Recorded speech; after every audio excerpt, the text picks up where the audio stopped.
you guys obviously the offense scored I think 5 or 6 straight possessions into the third quarter. And in the fourth quarter, kind of what do you think went wrong? I know there were some penalties and little things, but why do you think you guys weren't able to kind of keep the flow again? And that's what we addressed. You know, our first penalty came when we were up 31. I mean, we had 31 points, and that's when our first penalty came on offense, whether it be lack of focus on the lineup, whether it be retaliating on a personal foul with Keandre, things like that. They showed up after that moment. So whether it be, and all of this is always learning. I mean, I think that was like Keandre, Winston Wright, still that first season here. So you're still learning some guys that are going through it for the first time of understanding when those moments come and make them correctable. But I think that's what it, you know, when you get behind and now some of them we tried to make a one-on-one throw, just kind of missed it outside a little bit or little things like that kind of stall drives. But overall, just got to be able to focus. You know, you can't have a lapse in focus once you get a little bit comfortable. So it's a learning deal and can't wait to stress it a little bit today. Essen? And run game averaging 3.7 yards per carry. Never got that going, it seemed like, in that game. Is that part of the reason you think they were able to get back in the game? You could not get the run game going and kind of run that clock out in the fourth? Yeah, I don't know if how conservative we got as far as that aspect of it, because I think the first play of the drive we actually threw the football. I don't know if we were calling conservative plays in the run game, but a couple of different other factors in the run game where some guys, people know we want to run the ball, so that opens up the big play pass you saw with Jaheim and Johnny and those guys, and making sure we're leveraging things right. But I don't really contribute to saying we got conservative, but it is something we got to overemphasize to make sure we're moving forward with it. Just the bigger plays, but I think it's pretty known that we want to run the ball and we want to have success doing it. So, you know, we have to make sure we find creative ways, even if they are understanding that we want to do that.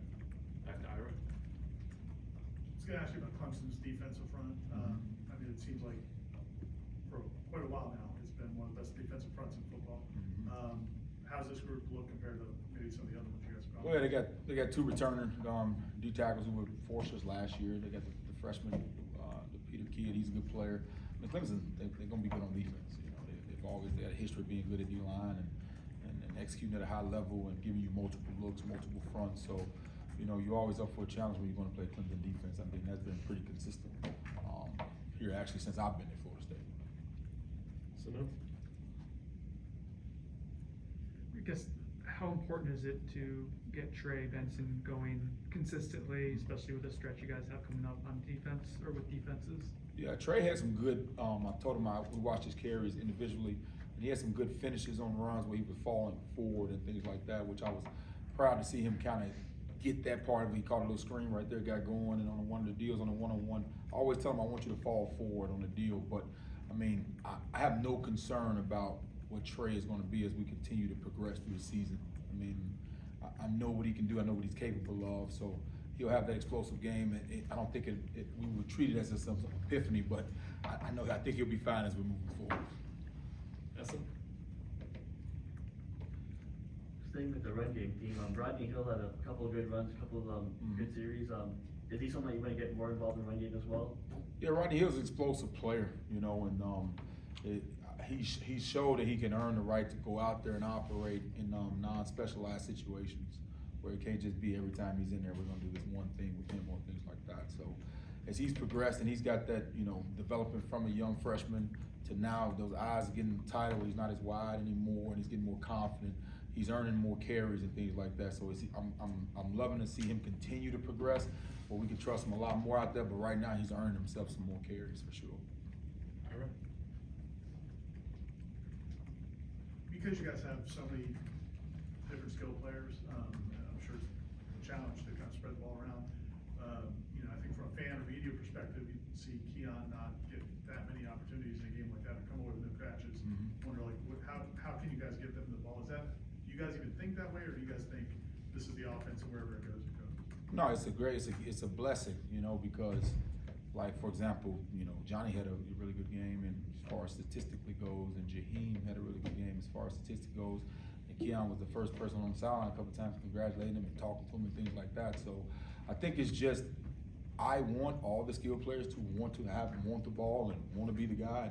want to make the plays, and I have no issue with that as long as they're supportive of the other guys when they get to shine, as in when they're supportive when you get to shine. And I think we haven't had any issues with that. But I want them all to be hungry and want it and want to be like that. That's what makes it work. You know, like I don't want a guy that's like, no, coach, I'm good.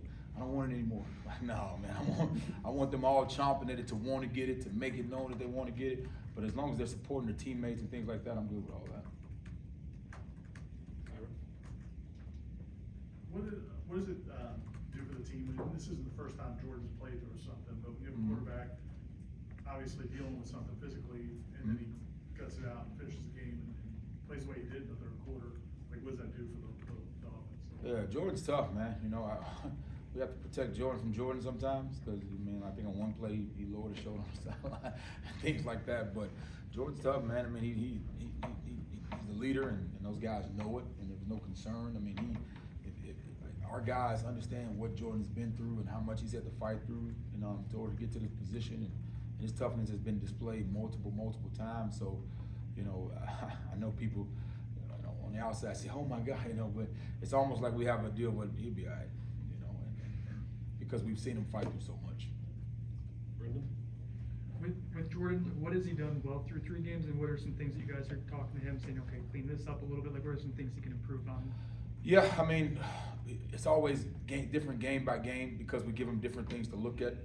But there's always going to be something coming out of the game we can say we can work on, whether it be carrying the football, whether it be scramble rules once we leave the pocket, once it be decisions making and understanding if we're sequencing a third down. Hey, this is third and this. We're not necessarily trying to convert. We're just trying to get it into a goal situation. And he was advocate on the sideline of wanting, like, I need to know if we're going to go on this deal before I do the play, so I know if I'm going to try to stretch, like different situations. He's trying to be a master class at the quarterback position beyond just the play, but the situation. So his situational awareness is already high. He wants it to be at an elite level. And he was talking about during the game of, I want to know if we're going to do this or we're setting up this for this, and taking his game to the next level. So not really critiquing, just more going to like beyond elite status of his understanding of what we're trying to do in the game plan. Justin? Clemson gave up 28 points to Duke in that first week, and I think it's 31 points since. What did they do well? And guys have gone up against them a few times, so what do you expect from them?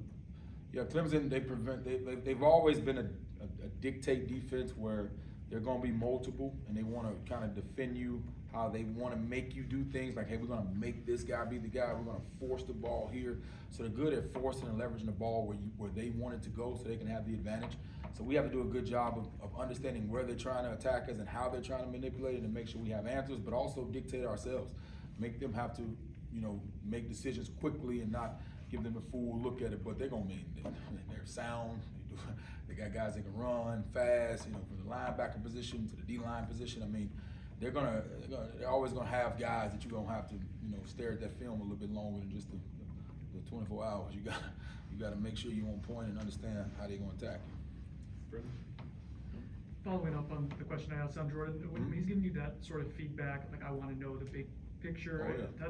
assuming that's what you want to hear as a coach? Oh, absolutely, because we want to give them all the information that's needed so they can still operate freely.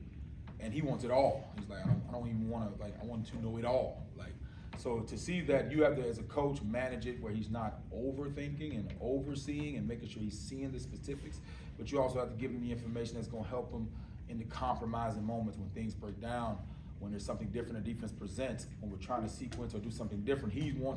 He's yearning for that information, which lets us know he's not satisfied. He wants to get better in all of it. So it's just balancing how much information we want to give him to focus on versus execution, and how much he can handle by game. But he is addicted or obsessed is almost an understatement to how much information he wants to carry into a football game. Ira? You mentioned some of the guys that are veterans, but they're new here. Is learning how to kind of put teams away when the games of this magnitude, is that a new experience for some of these guys? Because I mean, Florida State's playing at a different level than maybe some of the previous schools were playing at in terms of what's on the line. Does that make sense? Well, yeah. When I was talking to the line, and I talked about, you know, last time we went to Boston College, it was Rob Scott, Mo Williams, and Dylan Gibbons, and now you had Darius Washington, Casey Roddick, Jeremiah Byers, Les Harris, like those guys went up there 2 years ago when you won by 1. So they're still learning together on the how. Like you wish you could come into game 3 and have a completion of knowledge, but the games are the best teachers for players. They learn the hardest lessons in those deals. So yes, you want to learn those lessons with wins, but you still got to learn a lesson. And sometimes those lessons you learn in those are even more valuable than you even ever can do on a practice field. So the first time for us could have been the first time situation. I'm not in much of that detail, but more of with me being with them, this is the first time I've had to coach that part of it. So now we get to see the response. Court? It kind of got lost with how the game ended, but that play that Jaheim made in the third quarter, which I thought was a touchdown, by the way. it looked Me like a too. touchdown. How special is he, and what does he mean? What can he bring to this offense? Because it seems like there aren't many dudes like him around the country. Yeah, Jaheim is a problem. He's a matchup problem. He's smart. He's done multiple things, whether here at his last institution. He's athletic. He's quick. He has attributes that are like almost born to play the sport, and he's competitive. He has a toughness about him, because everybody's seeing the flash plays, but I mean he's split zone. I mean he's learned that stuff and blocking at the perimeter and chasing guys down. I mean he's a really good football player, and we're excited to have him because of what we can use, outside of the edges and running backs. I mean he is a special football player. Aslan? I guess like two disparate thoughts, but if you could kind of, Come on, I'm point with it you. in for me. Does it feel like you guys have seen most looks that you'll probably anticipate seeing throughout the course of the season? BC has an NFL kind of background. They gave you guys zone looks and you were able to hold up well and communicate. And that communication aspect, how difficult will it be in Clemson? Do you have to change anything with that sort of crowd and atmosphere? Yeah. As many times if you see something, it's almost never say you'll see it enough. And I'm gonna talk about more schematically, like you talk about the zone schemes, or whether it be in protection. Like I think protection is improving because they're seeing things for multiple times. When you talk about environment, some of those guys, a lot of those guys we have played in those environments, but this is their first time playing with us in this situation. So there's always gonna be somewhat they can go back to and say, I've done this before, but this person that's next to me wasn't next to me last time I did it. So there's always a new element created each time you have an experience. But what I will say is that our reaction times are doing a lot better as we're getting better and we're moving forward within the season. So I know all that stuff is gonna show up. But also we have multiple guys that have been in the program for a while that were up here 2 years ago when we went up there, and it was almost a similar situation. So they can draw back to those experiences, but also we have to coach that. Sometimes if a guy hadn't do it, we can't come after the fact and say, well, that was the reason or that was the excuse. So we have to find ways to create the moment, create the feeling, and have enough guys that have done it because nothing checks you better than peer-to-peer, where, like I always tell, like, they're used to me getting on them because that's just normal. Like Coach Atkins is supposed to get on me. But when you walk in the locker room and you sit in your locker and one of your teammates walk up to you, not in a outgoing manner where they're trying to embarrass you in front of your team, but if they sit down and say, hey, look, this is a problem, or I don't see you focused on this, let's get this fixed, that's a whole different feeling that it creates in the locker room. So as long as we have a lot of that going on, I know whether they've experienced it or not, we can overcome it or prepare for it better. Anything else?